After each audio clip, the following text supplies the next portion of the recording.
Welcome back to the Business Book Club. Great to be here. Today, we're diving deep into a really influential book, one that's really shaped how a lot of fast-growing companies operate.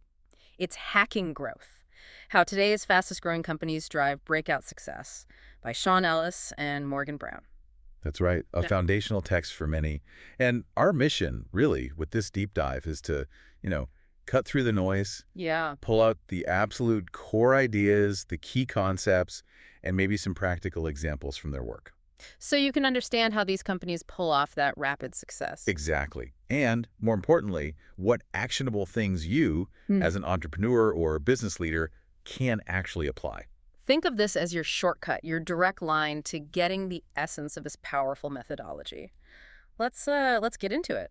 Okay, so first things first, growth hacking. It sounds a bit maybe mysterious or like just clever marketing tricks. Yeah, it definitely can sound that way, but the book makes it really clear it's much more structured than that. It's a disciplined, data-driven methodology. Not just a bag of tricks then. No, not at all. The fundamental idea is that growth shouldn't just live in the marketing department. Right. Or be something that product builds and just, throws over the wall. Like those traditional silos we see. Marketing does its thing, product does its thing, engineering theirs, and they don't really connect on growth. Precisely.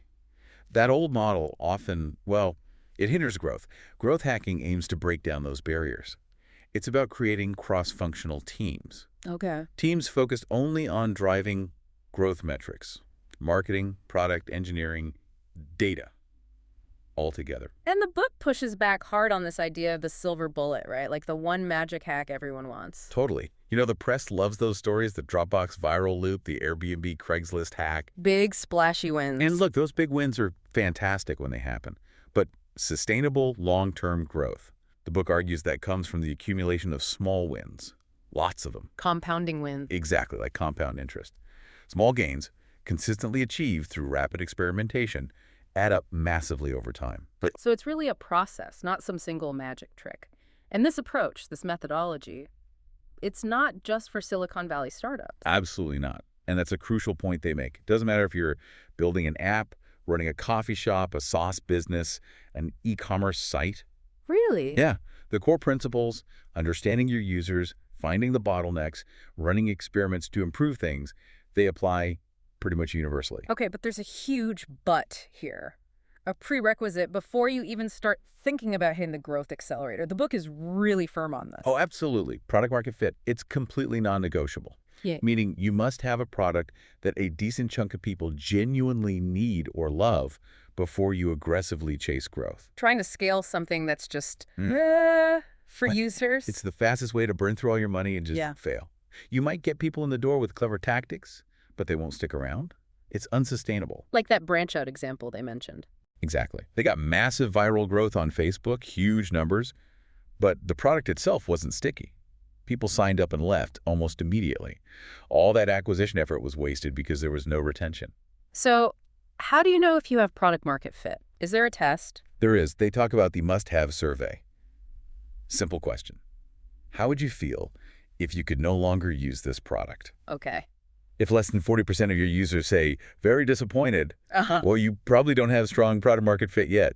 That 40% seems to be a key threshold. You benchmark. A strong indicator, yeah.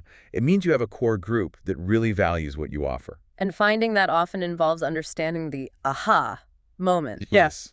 That's the moment a user truly gets the core value. For Yelp, maybe it was finding that perfect review or writing one. For Facebook, connecting with friends. Right. Or Dropbox, seeing your files magically appear on another device.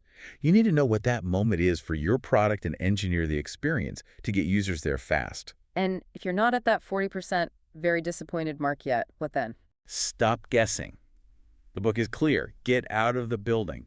Talk to people. Real users, potential users. Yep. Surveys, interviews, dig into the behavior of the few users who are sticking around. What are they doing differently? Why do they get it? Like the Etsy example, right? Meeting sellers face-to-face at craft fairs. Exactly. Understanding their real needs led to crucial features. Or Tinder, starting hyper-focused on college campuses to get dense networks and immediate feedback. It's about deep user empathy. Okay, so you've validated product market fit. People really want your product. Now you can build a growth engine. Starts with the team. Right. You need a dedicated growth team. And crucially, it has to be cross-functional. Not just marketers. No, you need product people, engineers, data analysts, marketers, all working together, focused on the same growth goals. This breaks down those silos we talked about. And big companies do this. Facebook, Zillow. Yeah, Facebook's growth circle is a famous example. Zillow, Walmart Labs. They've all built these kinds of integrated teams. They're central, not some side project. And these teams run on a specific cycle. They do. A continuous 4-step cycle. This is really the core process. Analyze, ideate, prioritize, test, rinse and repeat. Okay, let's break that down. Analyze. What does that involve? It means diving deep into the data. Looking at your funnel reports, where are users dropping off? Cohort analysis, how do different groups of users behave over time? Finding patterns. Exactly. Segmenting users. The famous Twitter example fits here. Early on, they saw users who followed about 30 people were stickier. I remember that. But later analysis got even more specific. It wasn't just following 30, it was the ratio of followers to following back. That was even more predictive of long-term engagement. So you need good data people and clear dashboards for this. You do. But it's not just about the quantitative data. You also need the why, the qualitative stuff. Surveys, interviews, usability tests. Like Airbnb seeing low bookings in data, but needing to talk to hosts to find out the reason was bad photos. Perfect example. You need both sides of the coin for real insights. Okay, so analysis points out problems or opportunities. Next step, ideate. This is the brainstorming phase. Generating ideas for experiments based on what you learned in the analysis. How do we fix this drop-off? How can we amplify this positive behavior? Right. And the book emphasizes having an idea pipeline, a backlog where anyone in the company can submit ideas. Using a standard format helps too. Like, what's the idea? Why do we think it'll work? How will we measure success? Precisely. Keeps things organized and focused. You'll get tons of ideas, though. How do you choose? That's prioritize. Yep. You can't test everything. The team needs a way to evaluate and rank the ideas collaboratively. Frameworks can help. They can. The book mentions Brian Balfour's framework, scoring ideas on things like potential impact, confidence, ease of implementation, or similar factors like cost, targeting, control, time, scale. The goal is a ranked list of the most promising experiments to run first. And finally, test. Let's run the experiments. This is where the action is. The key here is high tempo. Running lots of experiments quickly could be minimum viable tests or MVTs. MVTs. The smallest, simplest thing you can build or do to test a core assumption. Or more classic A/B tests comparing different headlines, button colors, onboarding flows, whatever. The book has examples, right? Log mean, tweaking landing pages, high-rise, changing button text. Exactly. HighRise saw a big sign-up jump just changing sign-up for free trial to see plans and pricing. Sometimes small tweaks have surprising results. And there's a rule for inconclusive tests. A really important one. If the test results aren't clear, control always wins. Don't change things based on murky data. Stick with what you had. Makes sense. Avoid adding complexity without clear benefit. And importantly, share the results. Good, bad, inconclusive learning is valuable for the whole team, the whole company even. Okay, so this analyze, ideate, prioritize, test cycle. Yeah. It's not just a one-off thing. You apply it across the whole customer journey. Absolutely. The book breaks the journey down into key growth levers, often called the pirate metrics, AARR. Acquisition, activation, retention, revenue, referral. Or slightly simplified here, acquisition, activation, retention, and monetization. Right. Let's start with acquisition, getting users in the door. This is about finding cost-effective ways to bring the right kind of users in, not just any users. So experimenting with different channels. Yeah. Viral or word-of-mouth channels, like the Dropbox referral program, giving free storage for inviting friends. That was huge for them. Organic stuff like SEO, content marketing, paid ads. All of the above. The key is analyzing your product and your audience to figure out where to focus your experiments. What works for one company might flop for another. And testing the messaging within those channels, too? Definitely. Like that dating app example, changing the tagline from find a date to help people find a date, tapped into a different motivation found by listening to users and boosted growth. Okay, you've acquired a user, now activation. Getting them to that aha moment quickly. Exactly. This means really focusing on the new user experience, the NUX. The book suggests treating it almost like its own product. Really dedicate resources to it. Yes. Make it smooth. Guide the user. Facebook famously obsessed over getting new users to connect with, I think it was 7 friends in 10 days. because data show that correlated strongly with sticking around. They mentioned positive friction here too, which sounds counterintuitive. It does. But sometimes adding a small guided step or two can actually help the user understand the value better. Like LinkedIn's profile strength meter. It encourages you to fill things out. Perfect example. It gamifies the setup, which leads to a better experience later. Or Khan Academy, using points to guide you through the first lessons.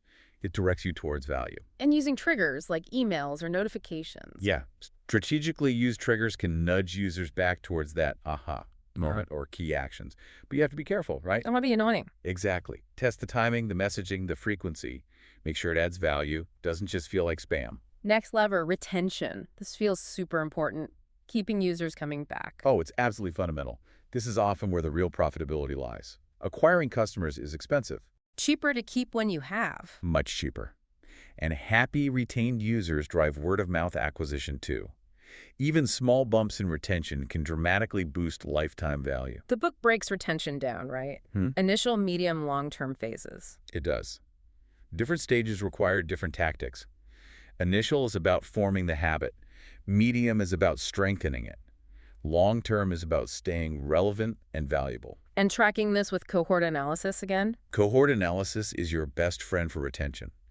Watching how groups of users who signed up at the same time stick around over weeks or months, that's how Twitter figured out those engagement correlations. What kind of strategies help retention? Lots of experimentation here. Personalization is huge. Think Amazon's recommendations or how Pinterest personalizes feeds and notifications. Making it relevant to me. Right. Also, communicating ongoing value. Sometimes it's about signaling, stick around, more cool stuff is coming. Like HBO announcing the next season of a show. It's exactly. Or Netflix dropping whole seasons at once to encourage binging and staying subscribed. Even just asking users what features they want, like BitTorrent did, helps you build things that keep them engaged. Okay, last lever. Monetization. Making money. Yeah, and again, it's not just setting a price tag once, it's an area for continuous experimentation. How so? Well, you can survey users to understand their willingness to pay for different features or different versions of the product. Finding that person-to-pricing fit? Testing different price points or packaging? Definitely. They also touch on dynamic pricing, adjusting prices based on demand or maybe user segments, though they add a note of caution there. Like the Orbitz thing, showing Mac users pricier hotels, you have to be careful not to seem unfair. Exactly. Transparency is key. And then there's the penny gap. The jump from free to even just 1 cent. It's a huge psychological barrier. Sometimes finding ways to monetize a free product effectively through ads or maybe optional paid features like the 7-minute workout app did with in-app purchases works better than charging up front. And psychology plays a role here too. Liking, scarcity. For sure. Think about Airbnb's referral program, showing your friend's photo who invited you that leverages liking. Or Booking.com saying, only 2 rooms left at this price. Classic scarcity. These can be tested in monetization contexts, too. So this whole process, it never really stops, does it? The book compares companies to sharks. Yeah, they have to keep swimming or they die. Growth isn't a destination you arrive at, it's constant motion. Growth stalls are a real danger. A huge danger. Even really successful companies can hit plateaus if they get complacent. You see it all the time. So the growth hacking methodology is sort of built to prevent that. That's the idea. The continuous cycle. Analyze, ideate, prioritize, test, forces you to keep moving, keep learning, keep adapting. Always looking for data gaps to fill, new channels to explore, new experiments to run. Keeping that cross-team collaboration going so ideas don't dry up. Exactly. And sometimes, the book suggests, you need to take moonshots, deliberately try things that are way outside your current successful patterns, just to find potentially huge new avenues for growth. It's about building a culture of continuous improvement. Okay, let's try and wrap this up. If you're listening, what are the big actionable takeaways from this deep dive into hacking growth? Okay, number 1. Seriously, consider building a dedicated cross-functional growth team. Break down those silos. Number 2, product market fit first. Relentlessly focus on getting that right before you hit the gas on growth. Don't scale a leaky bucket. Yeah. 3rd, implement that continuous analyze idea, prioritize test cycle.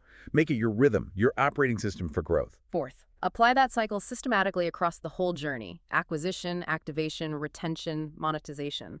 Optimize each stage. And finally, number 5, foster a culture of constant experimentation. Growth isn't magic, it's not luck. It's a science, really. It needs analysis, creativity, and discipline. It's about building the machine, not just hoping for a miracle. Well put, it's a dynamic process. So, maybe a final thought for everyone listening. Take a look at your own business, your own project. Where in that customer journey, acquisition, activation, retention, monetization, where could you start analyzing and running a small experiment today using these ideas? That's the challenge, isn't it? A great place to start applying these lessons.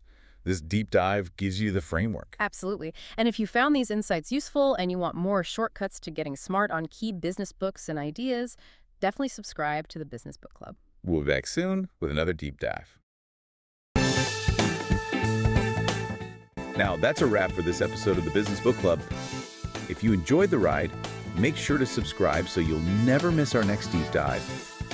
Got a favorite business book you'd love us to explore? Let us know. We're always up for a good read. And hey, don't keep all these insights to yourself.